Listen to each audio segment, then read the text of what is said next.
Maayong gabi sa tanan. Ani ana usab kita sa atong tunga-tunga sa simana nga pagpaminaw sa pulong sa Dios. Malipayon ang mga pastor sa United Church of Christ in the Philippines sa pagsangyaw sa pulong sa Dios pinaagi sa midweek prayer meeting.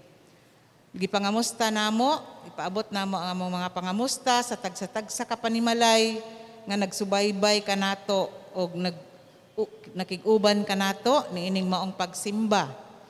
Busa ang tanan, gi-welcome kitang tanan diya sa presensya sa atong Dios alang sa atong pagsimba karon niining kagabion. Ato kining sugdan ang atong pagsimba pinaagi sa pag-awit sa numero 315 sa atong himinal, ang iglesia nga gitawag sa Dios.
Magampo ta. O Dios nga labing balaan ni ining kagabion, padayon kaming nagasimba kanimo isip usa ka iglesia. Usa ka iglesia nga nagkinahanglan og magbalantay. Tiggiya, tigpanalipod, tigdasig. Nasayod kami o Dios nga imo kaming gitagaan sa katakos, sa talento, sa kaygayunan, pero imo usab kaming gipahinumduman nga dili magsalig sa among kagalingon nga pagsabot o kaalam, kundili musalig kanimo isip among Dios ug manluluwas. Nining among kasamtangan nga panahon karon, padayon kaming nagaduol kanimo, nagalantaw unsa ka importante ang pagsimba, ang pagtuon sa imong pulong aron gikan sa among kaugalingon nga pagsabot, amo kining mabalanse diha sa imong kaugalingon nga kabubuton. Busa o Dios, panalangini ang among pagabuhaton karon ug sa kanunay himayaon ka karon ug sa walay katapusan. Sa ngalan sa Amahan, Anak ug Espiritu Santo. Amen. Mga igsuon ko diha kang Kristo, atong andamon ang ato ang mga Bibles ug ato kining abrihon diha sa New Testament, atong abrihon ang libro sa Roma 8:12 ngadto sa 25. That's Romans chapter 8 verses 12 to 25. Atong gamiton ang pinulungan nga Bisaya. Akong usbon Roma 8:12 ngadto sa 25. Ato kining dunganan sa pagbasa gamit ang Maayong Balita nga version. Tungod ni ana mga igsuon, obligado kita sa pagkinabuhi dili sumala sa tawhanong kinaiya. Kay kun magkinabuhi kamo nga minanduan sa tawhanong kinaiya, mamatay gayud kamo. Apan mabuhi gayud kamo kung pinaagi sa Espiritu patyon ninyo ang tawhanong binuhatan. Ang tanang gimanduan sa Espiritu sa Dios, mga anak sa Dios. Kay ang Espiritu nga gihatag sa Dios kaninyo dili magulipon kaninyo aron kamo mahadlok. Ang maong Espiritu maghimo hinuon kaninyo nga mga anak sa Dios. Tungod niini makasangpit na kita sa Dios pinaagi sa pag-ingon, Amahan, amahan ko. Makighiusa ang maong Espiritu sa atong espiritu aron pagmatuod nga kita mga anak sa Dios. Ug kay mga anak man kita niya, madawat nato ang mga panalangin nga gitagana sa Dios ug madawat nato kini uban kang Kristo. Kay kun makigambit kita sa iyang mga pag-antos, makaambit usab kita sa iyang himaya. Giisip ko nga ang atong mga pag-antos niining panahona dili gayud ikatandi sa himaya nga ipadayag unya kanato. Mahinangpon nga nagpaabot ang kabuhatan nga ipadayag sa Dios ang iyang mga anak. Kay gitugutan sa Dios nga mahimong kawang ang kabuhatan dili tungod sa kaugalingong pagbuot niini kundi tungod sa pagbuot sa Dios. Apan bisan pa niini nagpabilin ang paglaom kay luwason man gayod ang kabuhatan gikan sa kaulipnan sa pagkamadunoton og makaambit kini sa mahimayaong kagawasan sa mga anak sa Dios. Nasayod kita nga hangtod karon ang tibuo kabuhatan nag-agulo tungod sa kasakit sama sa babayi nga nagbati. Apan dili kay ang kabuhatan lang ang nag-agulo kundi lakip kita nga nagbato na sa espiritu ingon nga unang gasa sa Dios. Nag-agulo kita samtang nagpaabot kun kanus-a sa gupa nga mga anak sa Dios o kanus-a luwasa sa hingpit. Kay giluwas kita tungod ni ining maong paglaom, apan kun makita nato ang atong gilauman, dili kana nato matawag nga paglaom. Kay lauman pabadiay ang nakita na. Apan kun mulaom kita sa wala nato makita, magpaabot kita nga mapailobon. Mao kini ang pulong sa Dios. Dagang salamat, Pastor King. Dinhi sa atong gibasa, ato ning nahibalaan nga ang Roma, sinulat ni San Pablo ngadto sa mga Kristohanon sa Roma. So kini klaro kayo dinhi sa bersikulo, sa una nga bersikulo nga atong gibasa sa bersikulo 12, 13 nga nag-ingon tungod kini gi istorya ni San Pablo dili ang nanghitabo karon sa ato, nahitabo pod sa unang panahon sa mga Kristohanon. Especially karon nga mga panahon daghan kay denomination nga halos kita magkuntisay ta kung kinsa nay luwas. Usahay mo ingon pangutan-on gani nga luwas ka na ba o kanang di ka man makatubag tungod kay nasayod ka sa imo nga kanang makasala pa man ka. Pero naamang gyud maingon nga ug dawaton nimo si Ginoong Hesukristo, maluwas gyud ayon ka ug mao natong pagtuo tinuod. Di ana nga panahon inigdawat nimo kang Ginoong Hesukristo, gisaaran kita sa kaluwasan sama kang Dimas. Gisaaran siya sa kaluwasan tungod kay adto nga panahon katapusan na pod niya nga pagkinabuhi kay patyon man sab siya. uban kang Ginoong Hesus. So ingon adto nga pag ingon ni Dimas nga Ginoo sa iya ng pag-igno nato pagbasol sa iyang mga sala, giangkon niya nga nakasala siya. Nag-ingon ang Ginoo nga uban kita karon dayon sa paraiso. So diha naangkon ni Dimas ang kaluwasan. Karon usab daghan mga denomination mangutana sa ato og luwas kung mamatay ka adto ka na ba sa langit.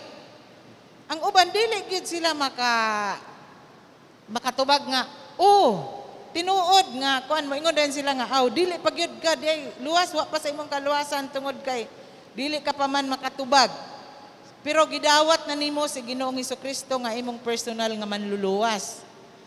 Adunay usa ka istorya tungod lagi niining lalis sa mga denomination nga kami ra maluwas tungod kay gidawat namo si Ginoong Hesukristo maura man gyud ang base sa kaluwasan. Nga pagdawat nimo okay na. Wa na kay lain nga buhaton. Pero adunay usa ka istorya dadon ta sa amo sa usa ka istorya nga dunay usa ka lasang nga naay leon nga mangaon gyud sa mga tao nga dili paluwas, wala pa si Kristo sa ilang kinabuhi, igno nato. Then tuod man nanglakaw na ning mga CYF kay youth camp man to. Adto na sila sa lasang tuod man nakalabay na ang uban, nakalapas na. Unya isog gyud kay sila na isa ka tawo nga kabalo siya nga luwas na siya kay gidawat na niya si Ginoong Hesukristo nga iyang personal nga manluluwas. Tuod man pagsulod po niya sa lasang gikaon siya sa leon. Ang nabilin sa iya, ang iyarang bakba. Sa ato pa, ang iyarang bakba mao ang Kristohanon. Matod pa diri sa ingon ni San Pablo, obligado kita sa pagkinabuhi, dili sumala sa tawhanong kinaiya. Kay kung magkinabuhi kamo nga minanduan sa tawhanong kinaiya, mamatay gayud kamo. Apan mabuhi gayud kamo kung pinaagi sa Espiritu, patyon ninyo ang tawhanong binuhatan. Nagpasabot kini nga inigkahuman nimo og dawat kang Ginoong Hesukristo nga imong personal nga manluluwas, na angkon na nimo ang kaluwasan. Obligado ka. Obligado kita sa atong mga kinaiyahan. Patyon. Grabe nga command ba? Patyon nimo. Kinahanglan ka nga makriminal. Patyon nimo ang imong daotang binuhatan. So klaro kay sa ingon ni San Pablo, dili lang kay paghuman nimog dawat kang Ginoong Hesukristo, dito na ka nakalangit na kadayon diretso.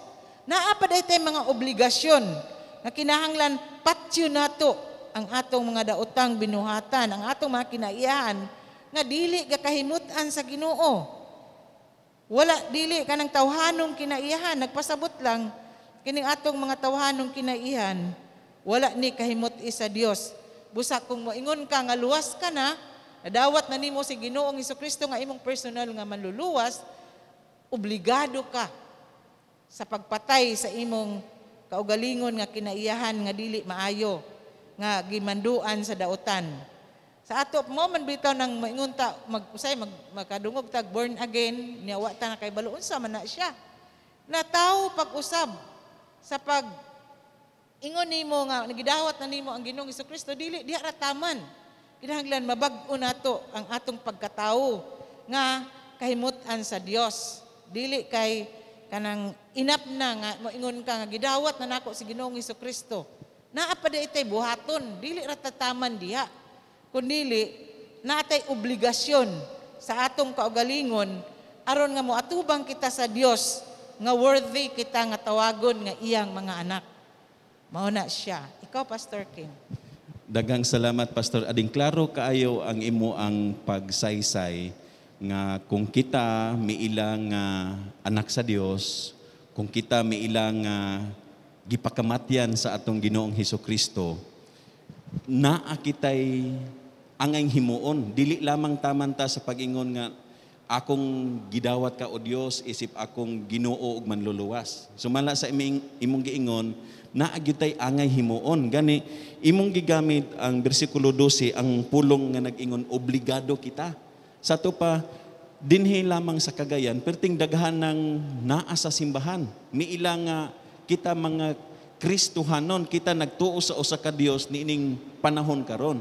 Pero Pastor Ading, unsa kahay mga practical or konkreto natong mga example kay kana ang word manggod nga obligado murag sakit sa atong dalunggan, di ba?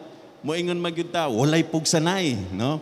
Pero usay atong sumpayan pog walay balibaray. Bitaw no? Diha sa mga organisasyon maglisod ta pag ingon nga obligado ka kay murag usahay murag against sa ato ang kabubuton basta ingnon tag obligado ka, no? Kanang di ka pwedeng mobalibad. No? Pero dinhi, ang teksto nagpahinumdom nga kita, kung anaanak ka nato ang Ginoo, obligado kita sa pagkinabuhi uyon sa kabubuton sa Dios. Munang ang word manggigamit diri patyo nato ang atong karaan nga kinaiya ug atong batunan ang kinaiya ni Hesukristo. So mubalik ko Pastor Ading, sa atong panahon karon unsa kay posible natong murag maobliga ang mga Kristohanon sa pagbuhat sa mga buluhaton ni Hesus niining panahon kanato karon? Kanang obligado kita tungod kay dili man gyud ignon ta nga sige lang ta pabadlong sa katilingban. Kundili kita sa mismo sa atong kaugalingon atong obligasyon na himuot ko karon sa balaod ba nga ang mga ginikanan pag ang mga anak nila madakpan nga naa sa gawas panahon sa korpyo, ang mga ginikanan may oblig ana sila dakpon, sila prisohon.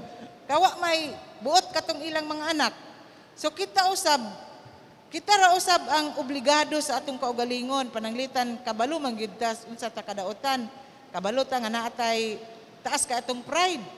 Kabalo ta nga kuan naay mga membro nga mga fault finders ambot lang kung kuan kanang kuan muangkon ba na sila nga ingon ana sila pero ilas ng obligasyon nga pagkuhon pod nila ilang kaugalingon bisag unsaog wali sa mga pastor wali bisag magbasaha ka pa sa Biblia kung dili nimo sundon ang tanan nga gibasa nimo dili ka na oblig pasagdahin na siya kay basta kay nadawat ko na si Ginoo sakto na ning ako kay ang kaluwasan naa ra man gyud sa pagdawat sa Ginoo. Pero ang obligasyon nato nga mabag-o ang atong kaugalingon aron nga mahimut-an kita sa Dios kay ingon diri sa 13 bersikulo 13 kay kun magkinabuhi kamo nga minanduan sa tawhanong kinaiya mamatay gayud kamo. Mamatay gayud kamo. So klaro kaayo dinhi apan mabuhi gayud kamo kung pinaagi sa Espiritu, patyon ninyo ang tawahanong binuhatan. Sa ato pa, patyon gyud diay nato.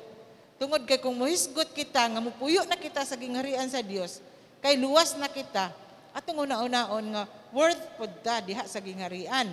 Ang atong kinaiya nga dili na tabadlungon dinhi, daghan na mga silingan nga kahimuot sa ato, daghan na mga tao nga kung mamatay gani ta, ignon dayon ta nila nga kanigid siya, grabe gid ka ini siya ka blessing para sa among kinabuhi. Hilakan gyud ka kay nganong siya pa namatay nga buutan kaayo katunta ang mga daotan. So kani bitaw ang kaning kanang example nagpasabot lang nga ang tao nahimo kang panalangin tungod kay gibag-o nimo ang imong kinabuhi.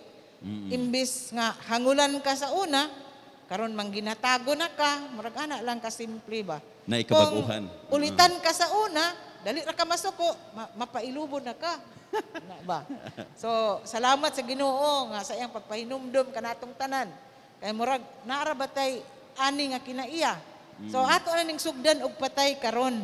Kay hapit na moabot ang Ginoo basin og sige patang pangpatay sa atong tawhanong kinaiyahan.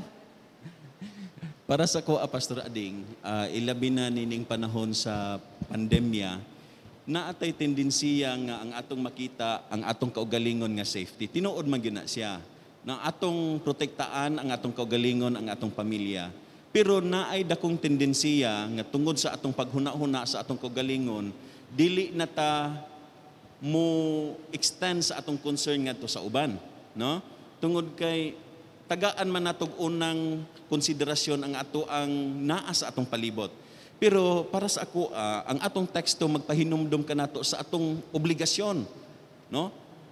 Pero mas specific kaayo ang word nga gigamit kaning obligado, no? Meaning kung kita nakailag Ginoo, kung kita miilang nga mga Kristohanon o miilang nga ang Dios ania kanato, dili kita muundang sa paghimo sa ato ang angayng himuon, dili lamang sa atong pamilya, kundi ngadto sa uban. Ang pandemya dili makapugong kanato sa paghimo sa unsay angay untang himuon ni Hesus kung naa pa siya niini nga panahon. Kung naa si Hesus karong panahon, literally, physically, kung naa si Hesus dinhi sa Cagayan karon, unsa kay angay himuon ni Hesus? No? Tingali daghan kay sa panahon ni Hesus daghan man siyang gipanghimo. Bisan ang mga lideri sa simbahan moingon nga dili ni pwede, pero sa nakita ni Hesus nga angay ni siyang himuon, iya gining himuon. Tungod og alang sa pag-atiman sa mga taong nagkinahanglan, mga taong nagkinahanglan og kabag-uhan, mubati nga adunay nag-atiman. Busa para nako kining ato ang teksto karon magpahinumdom nga naatay gipahinumduman ta, gipahinumduman ta sa Dios nga gawa sa atong pamilya naatay obligasyon ngadto sa ubang katawhan, mga katawhan sa ato ang Ginoong Hesus nga nagkinahanglan usab sa ato ang mga pagtagahan. Pastor Ading? Tinuod gyud na Pastor King nga dili lang usahay ra ba ang ato nga kanang ingon ani gapaniguro na tas tong kaugalingon. Tungod kay ang uban gani masuko pa gani og dili matagaag hinabang. Pero wala pod sila naguna-una nga daghan pa kaayo tabanganan.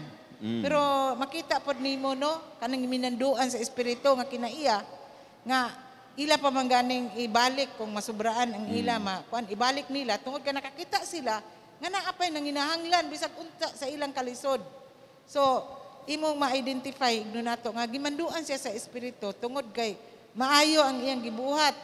Sa ingon ani nga kalisod naapay mga driver nga makapauli sa mga pitaka nga mabiyaan diya sa ilang sakyanan. Bisag nagkinahanglan sila. Nagkinahanglan sila tungod kay pandemya, dili nila giingon nga ay pandemic gud karon so kini pagbuot na ni sa Ginoo nga niya kwarta nga ako nakit-an kay ana-ana ang uban siguro maingon nga salamat sa Ginoo kay pinaagi sa iya nakakita kog kwarta.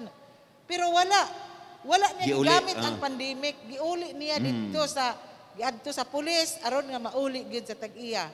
So ingon ana ang igno nato example usab sa gimanduan sa espiritu sa Dios. Kay wala siya matintal, wala niya gihimong rason ang pandemic nga iyang gamiton ang kwarta. Makita nimo diya sa katilingban karon.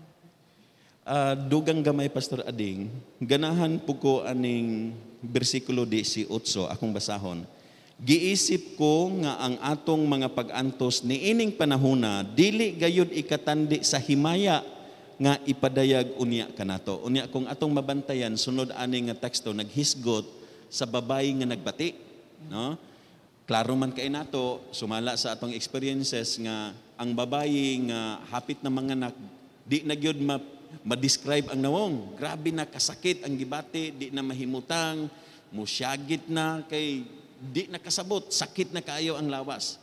Pero matod pa sa dihang mugawas na ang bata, ang kasakit mapulihan sa kalipay. No? Munang mubalik tas bersikulo 18, tingali muna atong paglaom Pastor Ading para sa ako nga niini nga panahon grabe ang atong pag-antos. Pero ang 18 maingon giisip ko nga ang atong pag-antos niining panahon na dili gayud ikatandi sa himaya nga ipadayag unya kanato. So mga igsoon, tingali karon grabe ang atong pag-antos sama sa usa ka babaye nga nagbati hapit na manganak. Pero moabot ra gyud no, sumala sa gipasalig, gipanulti sa balang kasulatan nga dili ikatandi ang himaya nga moabot sa atong mga kinabuhi sama sa babaye nga makaanak na. Grabe ang kalipay, no? So atong panghinaot nga makabaton gihapon ta sa kadasig, sa kalig-on, munang padayon kitang magaampo, musimba, mamalandong, o mamahimong andam sa pagpaminaw sa mga pulong sa Dios nga makahatag ka nato og dugang kalig-on nga gikinahanglan nining panahon sa kalisod ug pag-antos. Salamat ni ana Pastor King. Dako kayo ang gipahinumdum sa ato sa Ginoo. Ug ato sang idugang ug basa diha sa bersikulo 23 nag-ingon, apan kay dili lang kita ang nag-agulo, kundi ang tibuok kabuhatan. Tungod kay ang atong economic down, Down kayo. nang down. Wala na mga jobless na ang mga tao nga naka experience nga nagtrabaho di ana nga mga company. So daghan kaayo so nag-agulo ang tanang kabuhatan ug namatod pa dili kabuhatan lang ang nag-agulo kundi lakip kita nga nagbato na sa espiritu ingon nga unang gasa sa Dios. Nag-agulo kita samtang nagpaabot kon kanusa sa gupa nga mga anak sa Dios ug kanusa luwasa sa hingpit. So ingon ana ang atong mga pag-antos dili ta ang matod pa ni Pastor King na kini nga mga pag-antos nga atong nga agian karon adunay dako nga kalipay nga matod pa behind the thirst there is a blessing og luyo sa luha adunay panalangin dunay mga luyo sa mga pag-antos aduna usab kanang mga kahimayaan nga moabot alang kanato nga mga nagtuman sa kabubuton sa Dios. Mo'y atong panghinaot nga niining panahon sa pag-antos kalisod, no? Hinaot mas mapakita pa nato ang atong pagkakristohanon. Dinhi mugawas unta, mas mugawas pa, no? Mas masabtan pa sa uban unsa ka importante ang kinabuhi nga adunay Kristo. Ako kining tapuson sa usa ka storya kanang ikumpara nato ang duha ka lapis. Ang usa ka lapis gitahalan, ang usa wala pa, no? Ang lapis nga gi-sharpen, gitahalan, kung imo na siyang gamiton, unsay tawag niya, mabali, imo na pud siyang tahalan, mabuling, mugamay, no? Kay gigamit man siya, no? Sa simpleng panghuna-huna nga niining panahon sa pandemic, naagyud tay mga extra mile nga pagahimuon. Dili na siya sayon himuon. Pero nasayod ta nga pinaagi sa mga maayong buhat sa mga Kristohanon makahatag ni og dugang kadasig sa mga tao, no? Manang miingon man gud kaganina nga ang tao nga adunay Kristo nagpuyo, nagkinabuhi, sumala sa mando sa espiritu, dili mamatay. Sa akong panghuna-huna, kini nga tawo mubalik ta atong lapis bisan pa mag-sharpen siya sige mabuling mahugaw magamay masakitan, no? Pero naa siya agi nga makita, no? Usahay manggod mas dali nato istorya pero usahay dili nato makita sa buhat sama atong lapis nga wala nato gi-sharpen, no? Kung ang lapis ma-sharpen naagyoy mga kausaban, no? Naay mga pag-antos pero nasayod ta nga dili mamahimong sayang kawang ang iyang ginahimo tungod kay nakahatag kini og kalig-on og makapadayag makasaysay sa Dios nga nag-atiman kanato ilabi na niini nga panahon karon. Daghang salamat mga igsoon. Daghang salamat sa atong mga pulong sa Ginoo nga atong nadungog niining kagabion. Hinaot nga samtang naa kita sa panimalay, dili nato kalimtan ang atong obligasyon isip mga katawhan sa Dios, isip naghulat sa pagbalik sa atong Ginoo. Sa katapusan atong ablihan ang atong mga heminaryo diya sa 200 pahina 200 atong awiton ang Have Your Own Way, Lord.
Amahan namo nga langit nun, Dios nga walay sinugdan og katapusan, ang among giawit ni ining kagabion, mao kini ang among mga pag-ampo. Naghangyo kami kanimo o Dios, nga buhata ang kabubuton mo dinhi kanamo. Kay kung wala ikaw, wala kami mahimo o Dios. Ikaw lang ang adunay gahom sa pagbag-o kanamo Ginoo. Bisan pa kung maningkamot kami, kung walay gahom sa balaang espiritu nga magapamuhat dinhi kanamo, wala kini pulos ang among pagpaningkamot. Busa gihangyo kanamo o Dios, nga magpadayon ikaw sa pagmold kanamo. Kay nasayod kami Ginoo, nga kung mobalik ka, ikaw nagapadayon paghihapon sa pagbag-o sa among mga kinabuhi. Busa itugyan namo ang among mga kinabuhi, di kanimo o Dios, alang sa mga kabag-uhan. Gamhi kami sa imong balaang espiritu sa tanang panahon sa among pagkinabuhi. Gidala namo sa among mga pag-ampo karon ang mga katawhan, mga pinalangga mong katawhan nga nastagsa nila kapanimalay. Hilabi na katong adunay mga sakit o Dios. Nasayod ikaw kanila, nakakita ka kanila. Naghangyo kami sa gahom sa balaang espiritu nga maoy magapamuhat karon diya kanila. Gihangyo namo ang balaang kamot ni Ginoong Hesukristo nga bagahikap karon sa nagmasakiton nga nasa ilang panimalay, gikan sa iyang ulo paingon sa lapalapa, ug matagamtaman nila ang kaayuhan nga gikan gayud kanimo o Dios.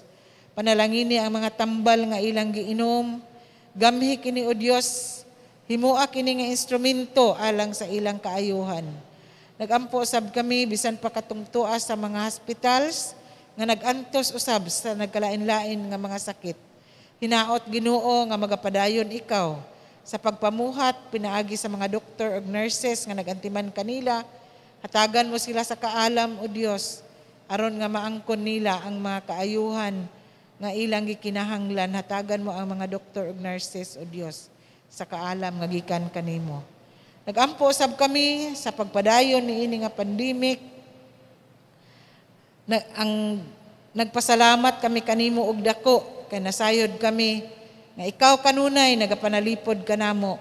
Ikaw nagatubag kanunay sa among mga pag-ampo nga naghangyo kanimo nga imong panalipdan sa imong hamiling dugo ang tanang katawhan nga imong mga pinili o Dios, ang tanang katawhan nga imong mga anak sa tibuok kalibutan. Iiway kaming tanan o Dios sa mga kadaot sa daotan nga binuhatan sa kaaway. Hinaot Ginoo nga magapadayon ikaw sa pagpanalangin, magahatag og kalinaw kanamo og gustisya bisan pa niining nagkagubot namo nga nasod.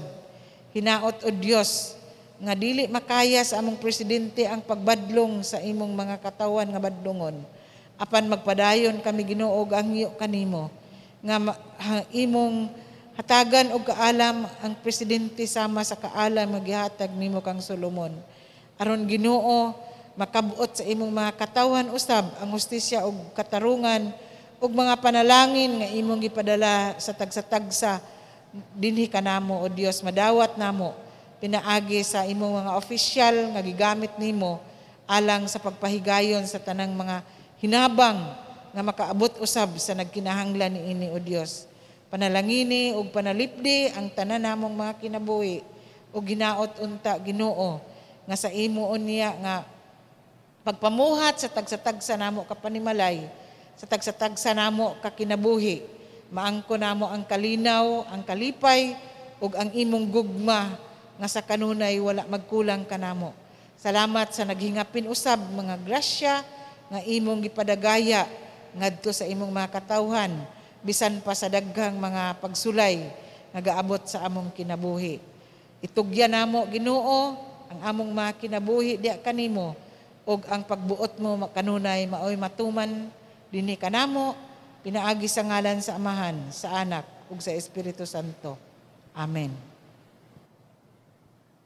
Maayong gabi sa tanan. Ang Dios magapanalangin kanatong tanan.